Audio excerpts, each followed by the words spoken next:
একদম পয়েন্ট, মানে তোমার একটা কথাতে আমি একদম ইকো করি, সেটা দিয়ে শুরু করব। সুবিধাবাদী একদম।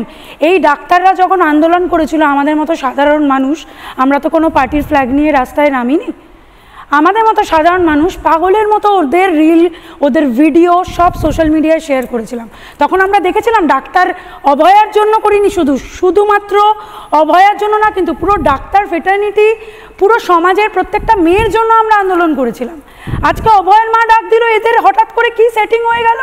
আমি তো বলবো 100% এইসব জুনিয়র ডাক্তার দেওয়া কিছু দিদির সাথে সেটিং করেছে। আমার কথাটা হয়তো গায়ে লাগবে, কিন্তু আমি বলছি কিছু এদের মধ্যে সেটিং হয়েছে। আর জুনিয়র ডাক্তারদের প্রতি তো আজকে আমার রেসপেক্ট চলে গেল, ওদের জন্য আমরা এত ফাইট করলাম, আজকে বলছে না অভয়ের মা এনাফ না আপনাদের জন্য। অভয়ের মা শুধু রেখেছিল আন্দোলনটা, এইটুকু এনাফ ছিল না, এখন ন্যাকামো করতে গেছেন আপনারা ওখানে।